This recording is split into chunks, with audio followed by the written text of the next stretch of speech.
राम राम जी। आ गई हूँ छोटे छोटे से कुछ खास हेल्पफुल टिप्स लेकर आप सभी के लिए। कुछ किचन से रिलेटेड है और कुछ होम से। अक्सर क्या होता है, हमारे घरों में कुछ चीज़ें बेकार पड़ी रहती हैं जिनको हम बेकार समझ कर ही फेंक देते हैं, लेकिन अगर हम उन्हें थोड़ा सा टाइम दे दें तो हम उन्हें दोबारा से रीयूज कर सकते हैं। सबसे पहला टॉपिक है मेरा बॉक्स को लेकर, यानी कि जब भी ये प्लास्टिक के बॉक्स हम लाते हैं तो कुछ समय तक तो हम इन्हें अच्छे से यूज करते हैं, लेकिन कुछ समय बाद क्या होता है, इनके जो ढक्कन होते हैं ये फ्री हो जाते हैं, यानी इनकी चूड़ी ख़त्म हो जाती है और हमें फिर मजबूरी में नया बॉक्स ख़रीदना ही पड़ता है। ऐसे ही होता है ना। तो क्यों ना हम इसी बॉक्स को दोबारा से ठीक कर लें, कुछ समय और चल जाएगा। तो आपको उसके लिए करना क्या है, देखिए हमें लेनी है ये छोटी वाली जो रबड़ होती हैं, ये इसे आप ले लीजिएगा। और जो ये बॉक्स है, डिब्बा है हमारा, इसके ऊपर आप इस तरीके से इसे लगा दीजिएगा।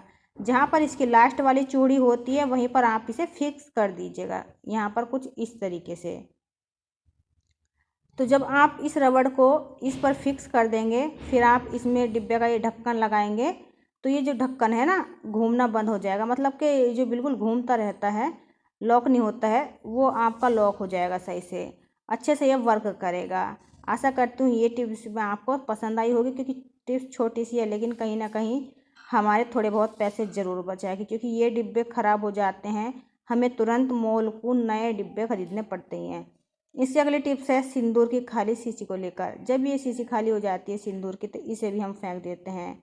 तो क्यों ना इसका भी रीयूज़ कर लिया जाए। इसका जो ब्रश है आप बच्चों को दे सकते हैं कलर करने के लिए, या फिर कुछ चिपकाने के लिए गोंद की आवश्यकता होती है, तो इससे मतलब के गोंद भी लगा सकते हैं और आराम से अपना वर्क कर सकते हैं, ड्राइंग का हो या फिर किसी किताब को चिपकाने का हो। तो देखिए इसमें थोड़ा सा सूखा सिंदूर था, इसे मैं निकाल दी हूँ। तो अब ये बची है हमारे पास खाली बोतल सिंदूर की। अब हम इसे रीयूज करेंगे इस तरीके से। देखिए हमारे घर में ये टूल्स होता है, यानी कि पेंचकस, तो आप पेंचकस को इसमें लगा के रख दीजिए। वैसे तो हम इसको रीयूज और भी बहुत सारे तरीक़ों से कर सकते हैं, लेकिन ये वाला तरीका बहुत बेस्ट लगा मुझे, इसीलिए आपके साथ शेयर कर दिया। अब आप इसमें पेंचकस जब रखेंगे तो आपके पेंचकस में ना मतलब जंग नहीं आएगा जल्दी से, वरना ये लोहे की चीज़ें होती हैं ना, बहुत जल्दी जंग पकड़ जाती हैं और जल्दी ख़राब भी हो जाती हैं। तो आप इस तरीके से इसमें इसे ऑर्गेनाइज करके रख सकते हैं। अगली टिप्स होने वाली है फ्रेंड चिमटी को लेकर। ये हेयर पिन जो होती हैं हमारी, कुछ समय तक सही रहती हैं और कुछ समय बाद मतलब कि या तो इनका प्रिंट उतर जाता है या फिर ये थोड़ा कम वर्क करती हैं या फिर पुरानी हो जाती हैं। तो तीनों ही कंडीशन में हम इन्हें लगाना पसंद नहीं करते हैं और इन्हें रख देते हैं, फिर फेंक देते हैं कबाड़ में। तो आप फेंकिएगा मत, इसे दोबारा से रीयूज कर लीजिएगा। देखिए हमारे किचन में, घर में इस तरीके के कुछ खुले पैकेट होते हैं खाने पीने की चीज़ों के, जिसे हम वैसे ही मोड़ तोड़ के रख देते हैं, उसमें जाला पड़ जाता है या फिर मक्खी मच्छर कुछ भी घुस सकता है उसके अंदर पैकेट के। तो आप ये वाली जो पिन है ना, इसमें ट्राई कर लीजिए, क्योंकि ये जब हम इसमें लगा देंगे तो बहुत अच्छे से इसमें फिक्स हो जाती है और जो हमारा पैकेट है खुला ये क्लोज़ हो जाता है। फिर आप इसे काफ़ी समय तक पैकेट को रख सकते हैं। अगली टिप्स होने वाली है बेसन को लेकर। बेसन एक ऐसी चीज़ होती है, अगर हम उसे थोड़ा सा ध्यानपूर्वक ना रखें तो उसमें जाले पड़ जाते हैं और बारिश के दिनों में तो नमी पकड़ जाता है और भी जल्दी इसमें कीड़े हो जाते हैं। तो सबसे पहले तो आपको करना क्या, जब भी आप नया बेसन खोलें तो डिब्बे को साफ़ सुथरा कर लें, सुखा लें अच्छे से धूप में या फिर हवा में सुखा लें, लेकिन डिब्बा गीला नहीं होना चाहिए। दूसरा आपको करना क्या है, इसमें आपको डालनी है 2-4 लौंग। हमारे घरों में मसालों में ये लौंग होती हैं, खाने में जो काम आती हैं, ये लौंग आपको लेनी है। आपके बेसन की क्वांटिटी जितनी है आप उसी हिसाब से इसकी क्वांटिटी बढ़ा सकते हैं लौंग की। इसकी खुशबू इतनी स्ट्रांग होती है कि इसमें कीड़ा पड़ने का तो नाम ही नहीं लेगा।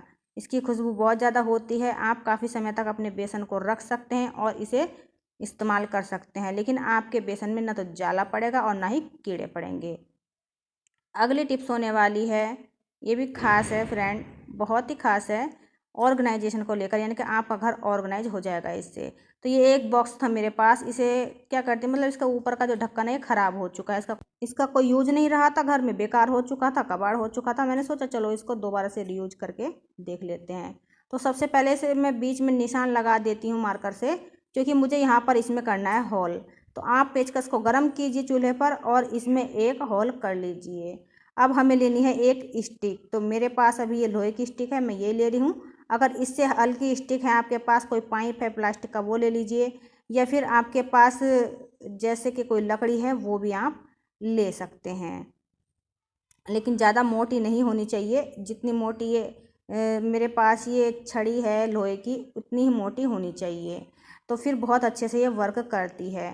तो यहाँ पर देखिए फ्रेंड, इस स्टिक पर मैं अब टेप लगा देती हूँ ताकि देखने में थोड़ा सा सुंदर लगे। अब ये इसके अंदर कवर हो जाएगा तो पता नहीं चलेगा कि हमने इसमें लोहे की स्टिक लगाई हुई है अंदर। फ्री कॉस्ट जुगाड़ है, आप बना सकते हैं। ज़रूरी नहीं है कि आप मार्केट से ख़रीद के लेके आएँ तभी अपने घर को ऑर्गेनाइज कर पाएँ। तो यहाँ पर देखिए फ्रेंड, मैंने इसे कवर कर दिया है अच्छे से, और अब मैं इसे कट कर देती हूँ और इसके जो एंड को अच्छे से मैं फिनिशिंग के साथ यहीं पर फोल्ड कर देती हूँ। इसके आगे करना क्या है वो भी मैं आपको वीडियो में बताऊँगी। तो यहाँ पर ये तो हमारी स्टिक तैयार हो चुकी है बनके। अब मैंने इसमें होल कर लिया है इसके ढक्कन में, लंच बॉक्स के। अब देखिए फ्रेंड, हम लगाएंगे इसे इसके अंदर। अब हमने ये छड़ी लगा दी है इसके अंदर। अब हम करेंगे क्या, इसमें रखेंगे अपने कप। तो इसे आप यूज़ कर सकते हैं चूड़ी स्टैंड की तरह भी, लेकिन मैंने बनाया है कप स्टैंड। आप इसमें कप रख सकते हैं, लेकिन आपको ध्यान ये रखना है जो आपकी स्टिक है ये हिलनी नहीं चाहिए। अब ये हिल रही है क्योंकि इसका थोड़ा बड़ा हो चुका था, तो हमें इसे फिक्स करना पड़ेगा। आपके पास चिपकाने के लिए कोई गोंद वगैरह है तो आप उससे इसे फिक्स कर लीजिएगा, यानी कि ये स्टिक हिलनी नहीं चाहिए। मैं इसे बाद में चिपका दूंगी अच्छे से ताकि ये हिले डुले ना बिल्कुल भी। आपको इस बात का खास ध्यान रखना है। और इसमें देखिए आप अपने बहुत सारे कप ऑर्गेनाइज करके रख सकते हैं। फ्री कॉस्ट आइडिया है, आप इसे कभी भी बना सकते हैं और कहीं पर भी अपने किचन में रख सकते हैं। देखने में भी अच्छा लगेगा और आपके जो कप होंगे एक ही जगह पर ऑर्गेनाइज हो जाएंगे। तो जहाँ पर भी आप रखेंगे देखने में काफ़ी खूबसूरत लगता है। कुछ इस तरीके से इसका लुक आएगा। आप इसमें और भी कप ऑर्गेनाइज करके रख सकते हैं।